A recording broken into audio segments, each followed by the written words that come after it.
Mojopahit bagian 8. Pusaka Dewatana Wasanga.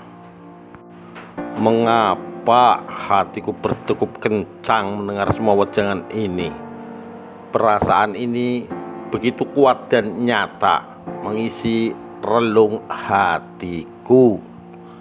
Raden Wijaya termenung mendengarkan semua wejangan kakek tua itu.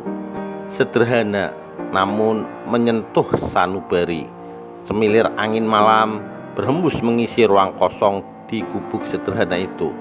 Tiba-tiba terdorong oleh rasa keingintahuannya, Raden Wijaya pun memberanikan diri bertanya pada kakek tua itu. "Mohon maaf sekiranya saya lancang hendak bertanya pada kakek. Apakah yang kakek maksud dengan semua pembicaraan ini?"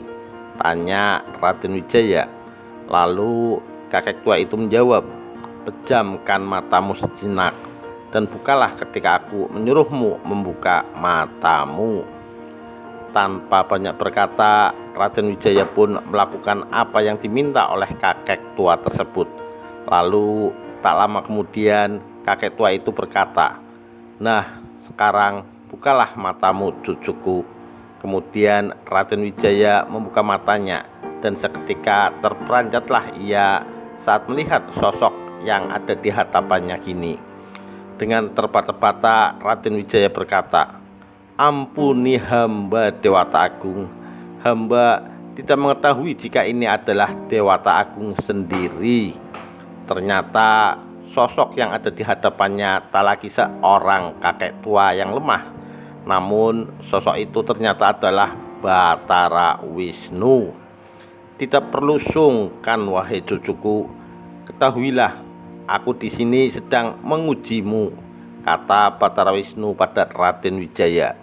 "Aku hanya ingin memastikan bahwa kau telah layak melewati semua ujian dariku, terutama ketika kau membantuku mengambilkan air di tepi sungai Brantas." Raden Wijaya pun terdiam dan sembari duduk bersimpuh berkatalah ia pada Batara Wisnu, "Apakah gerangan yang Dewata Agung maksudkan? Hamba tidak mengerti." Batara Wisnu pun tersenyum kemudian berkata, "Semua yang telah kau lewati adalah ujian sekaligus takdir yang tak mampu kau hindari lagi. Sudah suratan semesta bahwa inilah saatnya kau menjalani jalanmu." Lalu Batara Wisnu menambahkan, "Mulai malam ini yakinlah dirimu dan berpeganglah teguh pada prinsip satriamu. Kini jalanmu menuju Astabrata telah sempurna. Begitupun dengan tapa brata dan sikap satriamu."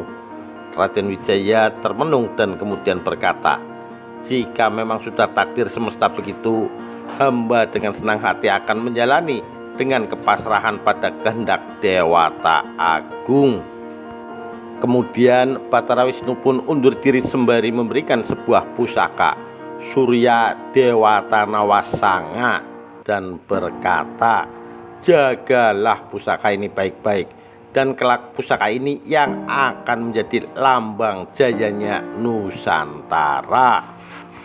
Raden Wijaya pun menerima pusaka pemberian Batara Wisnu lalu menembah seraya berkata, "Hamba terima pusaka ini dan hamba berjanji akan menjaganya sampai akhir hayat hamba Dewata Agung." Setelah mengalami peristiwa itu, Raden Wijaya semakin mantap dan yakin dengan apa yang sudah ditakdirkan semesta padanya. Kemudian Raden Wijaya pun kembali ke perkemahan dengan hati yang lapang dan perasaan tenang. "Aku akan menjaga sepenuhnya kepercayaan ini. Terima kasih Dewata Agung. Semoga aku mampu menjalani tugas mulia ini." Dan malam itu pun menjadi malam paling berarti bagi Raden Wijaya. Malam di mana segalanya menjadi jelas.